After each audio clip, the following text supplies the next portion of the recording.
मधुबनी जिले के जयनगर अनुमंडल में डीवी कॉलेज अवस्थित है। यह कॉलेज सीमावर्ती इलाकों में इकलौता सरकारी कॉलेज है। इस कॉलेज में 5000 से ऊपर छात्र छात्राएं अपने भविष्य बनाने के लिए नामांकन करवाते हैं। और तो और इस डीवी कॉलेज से सरकार को बेहद राजस्व जाती है। फिर भी यह कॉलेज जर्जर अवस्था में अपनी किस्मत पर आंसू बहा रहा है। 1957 ईस्वी में इस कॉलेज की स्थापना की गई थी और उस समय बहुत ही अच्छे तरीके से छात्राओं का भविष्य चमकाया जाता था। लेकिन 2005 ईस्वी में बिहार सरकार इसे अपने अंडर में ले लिया।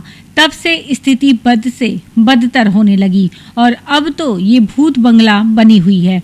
कीड़े मकोड़े व सांपों का आशियाना बन चुका है। हालांकि इस कॉलेज को बेहतरीन तरीके से बनाने के लिए सीएम नीतीश कुमार ने घोषणा किया था, मगर वो सारी घोषणा उनका आज फ्लॉप ही साबित हो रहा है। जब इस मामले में प्राचार्य डॉक्टर नंद कुमार से पूछा गया तो उन्होंने बताया कि सीएम की घोषणा वाली बात की हमें जानकारी नहीं है, बल्कि इस कॉलेज को बेहतर बनाने के लिए हम प्रयासरत हैं। मधुबनी से आलोक कुमार की रिपोर्ट।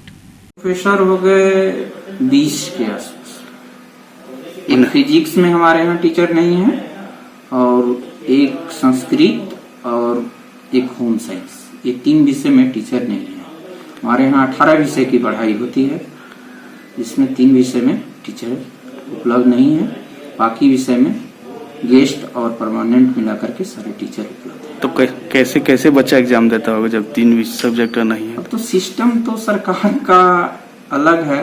अब तो सरकार की पॉलिसी है, बच्चे एडमिशन लेते हैं, बहुत सारे बच्चे तो क्लास भी नहीं आते हैं। ये तो सब आप जानते ही हैं। उन्हें लग रहा है कि सिस्टम फेल है। हाँ, सिस्टम तो लगभग फेल है। सरकार की ऊपर से ही पॉलिसी जो है उसके मुताबिक तो लगभग सभी जिला के कॉलेज का सिस्टम तो लगभग बराबर ही चल रहा है। क्या शुभ नाम है अपना? मेरा नाम डॉक्टर नंद कुमार है। ऐसा है, इस कॉलेज की जर्जर अवस्था होने के पीछे कारण है कि बहुत दिनों से कॉलेज के पास अपना उतना फंड नहीं है ताकि उसकी मरम्मत करा सके। और एक तरफ है कि 4 साल से बच्चों का फी माफ है, बहुत सारा होने से इनकम स्रोत या डेवलपमेंट फी में बढ़ोतरी भी नहीं हो पा रही है और कम होने के चलते इसलिए नहीं हो पा रहा है। और एक प्रावधान है कि रूसा के तहत पैसा जो मिलता है नैक कराने के बाद मिलता है। इस कॉलेज का नैक 2005 में हुआ था। 2005 के बाद जो भी प्रिंसिपल आए चेयर पे, उन्होंने प्रयास नहीं किया नैक कराने का या यूजीसी से फंड लाने का। इसके चलते दिन प्रतिदिन इसकी दयनीय स्थिति होती गई। लोगों का ध्यान भी नहीं है, सहयोग नहीं मिलने के चलते कम कार्य में लोग बैठे, इसीलिए वो काम नहीं किए, इसीलिए वो दिन प्रतिदिन दयनीय होते गए। क्षेत्र के लोग भी सहयोग नहीं कर पाए, इसके चलते ये दयनीय स्थिति है कि कोशिश है जारी है। तो ये सर ये कॉलेज जो है इंटर कॉलेज या ग्रेजुएशन का तक? यहाँ इंटर से लेके ग्रेजुएशन तक की पढ़ाई होती है। तो लगता है जर्जर भवन जो है उसमें तो क्लास नहीं चलती होगी? क्लास तो अभी नहीं चलता है, अभी तो कंडीशन खराब है। बच्चे 1-2 आते हैं तो कुछ कमरे हैं बैठने जो, इसलिए उसमें क्लास तो चलते हैं। कुछ जो बंद हैं जर्जर हैं उधर नहीं बैठते हैं। बच्चों को सावधानी पूर्वक रखिए। ये फिलहाल नहीं चल रहे हैं या जर्जर अवस्था के कारण नहीं चल रहे हैं? नहीं, फिलहाल नहीं। जर्जर कॉलेज तो चलते ही हैं, लेकिन जो बच्चे भी कम आते हैं यहाँ पर तो। और जर्जर तो कुछ पार्ट है, जैसे ऊपर खुला हुआ है उसके नीचे का बिल्डिंग जर्जर है।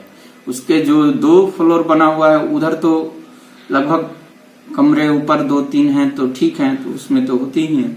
बच्चे आते हैं, एक भी बच्चे आते हैं तो हम लोग पढ़ाने के लिए तैयार रहते हैं सारे टीचर। अभी तो लॉकडाउन की कंडीशन का स्थिति के चलते तो नहीं है, नहीं तो सारे टीचर मौजूद रहते हैं कॉलेज में।